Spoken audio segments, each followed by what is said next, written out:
안녕하세요. 엑셀 소쿨 163번째 강의입니다. 이번 시간에는 배열에 대해서 배워보겠습니다. 제 자료 다운받고 싶으신 분들은 제 카페 오시면 됩니다. 이번 시간에는 배열의 기초에 대해서 알아보겠습니다. 예제를 보면서 말씀을 드릴게요. 문제는 해당 품목이 목록에 있는지 확인을 하고 기왕이면 주문 가능 수량까지 나타내 보라고 하고 있어요. 품목이 쭉 있고요. 재고량이 쭉 있는 표가 하나 있습니다. 그리고 오른쪽에는 주문 품목이 과연 기존에 있는 이 리스트 안에 있는 품목인지 아니면 신규 품목인지 구별을 하라고 되어 있고요. 주문 가능 수량까지 옆에다 써 넣으라고 되어 있어요. 어떻게 접근을 하시면 될까요? 이런 식으로 접근을 하시면 되죠. 이 A9부터 A26셀 안에 존재한다면 기존이라고 쓰고 존재하지 않는다면 신규라고 쓰면 되겠죠. 그렇다고 해서 하나하나 다 비교를 할 수가 없잖아요. 어떻게 얘랑 누구랑 이 A랑 이 9랑 같은지 비교를 한번 해보고 얘는 true가 나오고 나머지는 다 false가 나오게끔 할 수는 없잖아요. 도움열까지 또 필요로 하면서 여러 개를 다 체크하는 건 좀 귀찮은 일 같아요. 그래서 이거를 배열이라는 걸 활용을 해서 하는 거예요. 방금 내가 한 거를 하나의 식으로 써보는 거죠. E9, 과연 얘가 누구랑 이 셀 A9부터 A26셀 안까지 같은 게 있는지 한번 체크를 해보라는 명령어예요. 자, 얘를 어떤 방식으로 값이 나오는지 한번 체크해 보겠습니다. 자, 이 부분 드래그 앤드 F9를 눌러봤더니 뭔가 중괄호 안에 값들이 쭉 나와 있죠. true, false. 첫 번째는 맞고, 즉 그 값이 있고 두 번째랑 비교했더니 아니고, 세 번째 아니고, 네 번째 아니고 쭉 다 아니라는 거죠. 하나의 셀에 여러 개의 값들이 나오게 할 수 있었어요. 이게 바로 배열입니다. 자, 같은 방식으로 나머지 값들도 한번 쭉 가져와 볼까요? 복사를 해서 가져와 봤더니 true, false.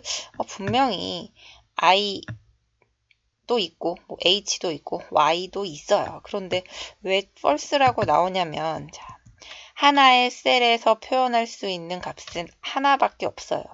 즉 이게 배열이라고 할지라도 맨 앞에 값밖에 가지고 표현을 해낼 수가 없던 얘기예요. 자, F9를 누르면 다 false지만 분명히 이 안에 true가 있는 값도 있을 겁니다. 아까 i는 저 품목 안에 존재를 했죠. F9 누르면 이 안에 true가 숨어 있잖아요. 하지만 맨 앞에 있는 값만 보여주니까 false라고 표시가 된 거예요.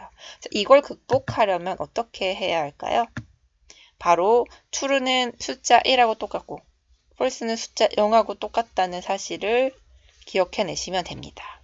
true를 1로 false를 0으로 변환시키는 거 앞에 더블 네거티브 이 두 개를 그어주면 되겠죠. 그리고 이 부분을 묶은 다음 다시 한번 계산을 한번 해볼게요. F9 눌렀더니 1, 0, 0, 0, 0, 0, 0으로 변했죠. 그런데 이거 엔터 누르면 뭐만 나와요? 1만 나오죠. 이렇게 표시할 수 없어요. 그래서 이 값들을 다 더해본다고 합시다. 배열끼리 서로 더할 수는 있거든요. 그래서 1, 0, 0을 다 더하면 1이죠.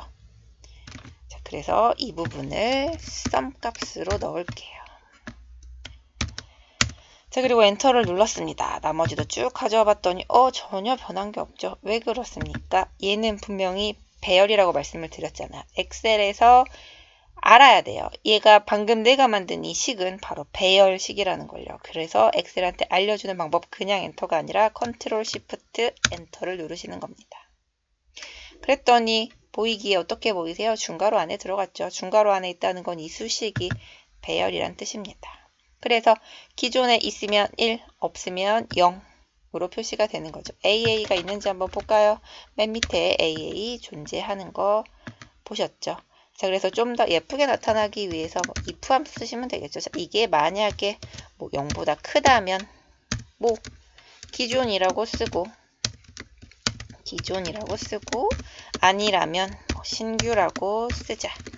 이런 if 함수 속에 넣은 식을 만들어낼 수가 있겠죠. 컨트롤 시프트 엔터 누르는 거 잊지 마시고요. 그랬더니 기존, 신규, 기존 잘 나오고 있습니다.